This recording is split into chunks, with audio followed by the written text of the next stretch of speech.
আসসালামু আলাইকুম ভিউয়ার্স। বাংলাদেশের সর্বশেষ আপডেট সংবাদে আপনাদের স্বাগত। জানিয়ে দেব হাতে থাকা সর্বশেষ আপডেট বাংলা সংবাদ। প্রথমেই সংবাদ শিরোনাম, ঢাকা চাইলে হাসিনাকে হস্তান্তর করতে পারে দিল্লি। এরপর জানিয়ে দেব ঢাবিতে তোফাজ্জল হত্যায় নেতৃত্ব দেন ছাত্রলীগ নেতা জালাল। এদিকে ভিসার মেয়াদ শেষ, আজ কি ঘটবে শেখ হাসিনার ভাগ্যে। আরও জানিয়ে দিব সমন্বয়ক পরিচয়ে চাঁদা দাবি, 9 জনকে পুলিশে দিল জনতা। সর্বশেষ জানিয়ে দিব পরে আসেন ব্যস্ত আছি, এসব চলবে না বলেছেন কেএমপির নবনিযুক্ত পুলিশ কমিশনার। এতক্ষণ শুনছিলেন সংবাদ শিরোনাম, এবারে বিস্তারিত। তবে অনুরোধ থাকবে ভিডিওটিতে একটি লাইক করবেন এবং কমেন্ট করে জানিয়ে দিবেন কোন জেলা থেকে আপনি আমাদের এই ভিডিওটি দেখছেন। ঢাকা চাইলে হাসিনাকে হস্তান্তর করতে পারে দিল্লি। ব্যাপক গণবিক্ষোভের মুখে পদত্যাগ করে ভারতে আশ্রয় নিয়েছেন বাংলাদেশের সাবেক প্রধানমন্ত্রী শেখ হাসিনা। 1 মাসের বেশি সময় ধরে ভারতে অবস্থান করা সাবেক এই প্রধানমন্ত্রীকে দেশে ফিরিয়ে আনার দাবি এখন তুঙ্গে। বাংলাদেশের আন্তর্জাতিক অপরাধ ট্রাইব্যুনালের প্রধান প্রসিকিউটর শেখ হাসিনাকে বাংলাদেশে ফিরিয়ে আনার আইনি প্রক্রিয়া শুরু হয়েছে বলে জানানোর পর এই দাবিটি সুনির্দিষ্ট আইনি রূপ নিয়েছে। 2010 সালে শেখ হাসিনার নেতৃত্বাধীন তৎকালীন সরকার এই ট্রাইব্যুনাল প্রতিষ্ঠা করেছিল। শেখ হাসিনার বিরুদ্ধে আন্তর্জাতিক অপরাধ ট্রাইব্যুনালে গণহত্যা ও মানবতাবিরোধী অপরাধের অভিযোগ দায়ের করা হয়েছে। এছাড়া হত্যা, নির্যাতন, নিপীড়ন থেকে শুরু করে গুমসহ বিভিন্ন ধরনের অভিযোগে সাবেক এই প্রধানমন্ত্রীর বিরুদ্ধে 1.5 শতাধিক মামলা হয়েছে।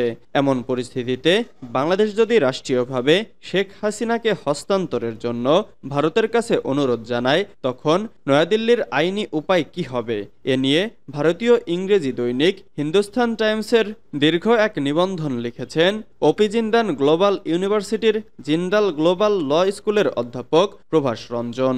নিবন্ধে তিনি বলেছেন, ভারতের প্রত্যর্পণ আইন 1962 ছাড়াও শেখ হাসিনার সরকারের সাথে 2013 সালে স্বাক্ষরিত ভারত বাংলাদেশ প্রত্যর্পণ চুক্তিও বর্তমানে গুরুত্বপূর্ণ হয়ে উঠেছে। 1962 সালের প্রত্যর্পণ আইনের 12-2 ধারা ও ভারত বাংলাদেশ প্রত্যর্পণ চুক্তির শর্তগুলো শেখ হাসিনাকে বাংলাদেশে প্রত্যর্পণের ক্ষেত্রে প্রাসঙ্গিক হয়ে উঠেছে। ঢাবিতে তোফাজ্জল হত্যায় নেতৃত্ব দেন ছাত্রলীগ নেতা জালাল। ঢাকা বিশ্ববিদ্যালয়ের ফজলুল হক মুসলিম হলে মোবাইল চোর সন্দেহে তোফাজ্জল হত্যায় নেতৃত্ব দেন ফজলুল হক মুসলিম হল ছাত্রলীগের সাবেক উপবিজ্ঞান ও প্রযুক্তি সম্পাদক এবং পদার্থবিজ্ঞান বিভাগের শিক্ষার্থী জালাল আহমেদ। হলের প্রত্যক্ষদর্শী শিক্ষার্থীদের তথ্য অনুযায়ী তোফাজ্জলকে মারধরে জড়িতদের মধ্যে আরও ছিলেন পদার্থবিজ্ঞান বিভাগের আব্দুস সামাদ, প্রাণীবিদ্যা বিভাগের সুলতান, গণিত বিভাগের রাব্বি, উদ্ভিদ বিজ্ঞান বিভাগের ফিরোজ সহ আরও অনেকে। বৃহস্পতিবার 19 সেপ্টেম্বর বিকেল 4টার দিকে তাদের শাহবাগ থানায় নিয়ে যাওয়া হয় বলে জানিয়েছেন বিশ্ববিদ্যালয়ের সহকারী প্রক্টর ডক্টর মোহাম্মদ রফিকুল ইসলাম। বিশ্ববিদ্যালয়ের সহকারী প্রক্টর ডক্টর মোহাম্মদ রফিকুল ইসলাম কালবেলাকে বলেন, ফজলুল হক হলে মারধরের ঘটনায় জালাল ও সুমনকে আটক করে বিকেল 4টায় শাহবাগ থানায় নেওয়া হয়েছে। এর আগে বৃহস্পতিবার ঢাকা বিশ্ববিদ্যালয়ের ফজলুল হক মুসলিম হলে এক ব্যক্তিকে চোর সন্দেহে পিটিয়ে হত্যার ঘটনায় মামলা দায়ের করে বিশ্ববিদ্যালয় প্রশাসন। বিশ্ববিদ্যালয় প্রশাসনের পক্ষে স্টেট অফিসের সুপারভাইজার মোহাম্মদ আমানুল্লাহ শাহবাগ থানায় এজাহার দায়ের করেন। এজাহারটি মামলা হিসেবে রেকর্ড করা হয়েছে বলে নিশ্চিত করেছেন শাহবাগ থানার ভারপ্রাপ্ত কর্মকর্তা AKM শাহাবুদ্দিন শাহিন। মামলার এজাহারে লেখা হয়েছে, গত 18 সেপ্টেম্বর সন্ধ্যা 7:45 দিকে একজন যুবক ঢাকা বিশ্ববিদ্যালয়ের ফজলুল হক মুসলিম হলের গেটে সন্দেহজনকভাবে ঘোরাফেরা করতে থাকলে বিশ্ববিদ্যালয়ে কিছু ছাত্র তাকে আটক করে প্রথমে ফজলুল হক মুসলিম হলের মূল ভবনের গেস্ট রুমে নিয়ে সে মোবাইল চুরি করেছে বলে এলোপাতাড়ি চরথাপ্পড় ও কিল ঘুষি মারে। এ সময় তাকে জিজ্ঞেস করলে তার নাম তোফাজ্জল বলে জানায়। ভিসার মেয়াদ শেষ আজ, কি ঘটবে শেখ হাসিনার ভাগ্যে? গণ আন্দোলনের মুখে পদত্যাগ করে গত ৫ আগস্ট বোন শেখ রেহানার সঙ্গে দেশ ছেড়ে ভারতে আশ্রয় নেন সাবেক প্রধানমন্ত্রী শেখ হাসিনা। কূটনৈতিক পাসপোর্টে দেশ ছাড়ায় তিনি ভারতে বৈধভাবে ৪৫ দিন অবস্থান করতে পারবেন। তার এ ভিসার মেয়াদ শেষ হচ্ছে আজ। অন্যদিকে অন্তর্বর্তী সরকার তার কূটনৈতিক পাসপোর্ট বাতিল করেছে। ফলে তার ভাগ্যে আসলে কি ঘটতে যাচ্ছে তা নিয়ে প্রশ্ন উঠেছে।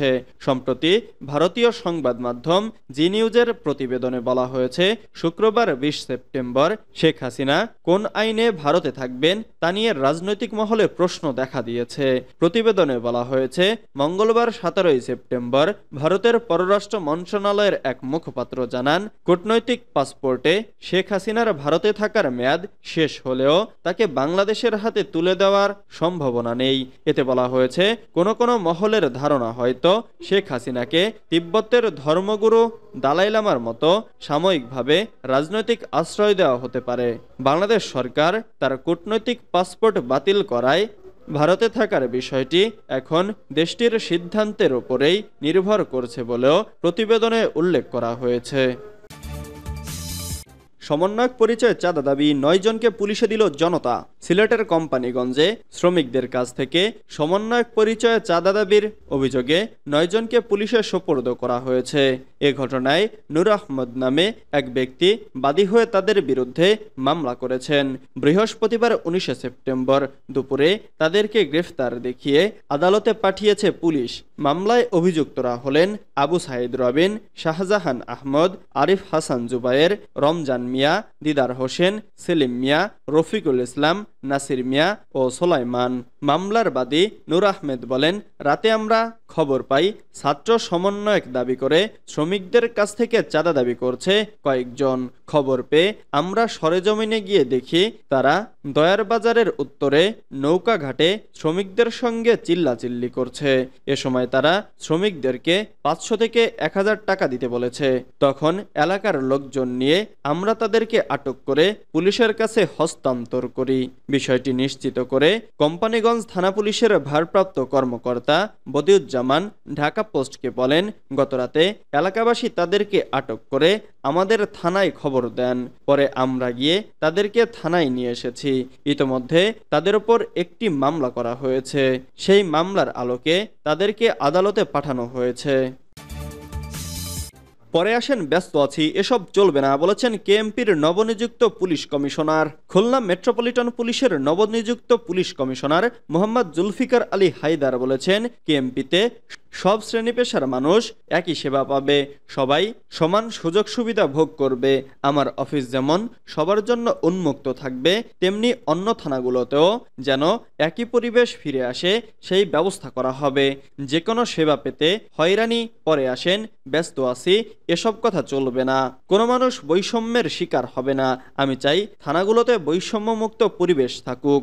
বৃহস্পতিবার ১৯ সেপ্টেম্বর দুপুরে কেএমপির সদর দপ্তরের সম্মেলন কক্ষে সাংবাদিকদের সঙ্গে মতবিনিময় সভায় তিনি এসব কথা বলেন। মোহাম্মদ জুলফিকার আলী হায়দার বলেন, খুলনা মেট্রোপলিটন পুলিশের কোনো সদস্য অনুপস্থিত নেই। বেঁধে দেওয়া সময়ের মধ্যেই সব পুলিশ সদস্য কর্মস্থলে যোগদান করেছেন। পুলিশিং কমিটির বিষয়ে সাংবাদিকদের প্রশ্নের জবাবে কেএমপি কমিশনার বলেন, পূর্বগঠিত পুলিশিং কমিটি বাতিল করা হয়েছে। এই কমিটি আমি চাই না, এখানে একটি দালাল চক্র কাজ করে, এটার কোনো ইফেক্টিভ নেই। শুধু অফিসে গিয়ে বসে এরা পুলিশের সঙ্গে চাঁদাবাজি করে। এছাড়া যারা পুলিশের তথাকথিত সোর্স, এই মানুষগুলো কখনোই এই শহরের ভালো চাইবে না। এরা নিজের ব্যক্তিগত ধান্দা এবং মাদকের কারবারি ছাড়া ভালো কোনো চিন্তা থেকে তথ্য দেবে, এটা আমি মনে করি না।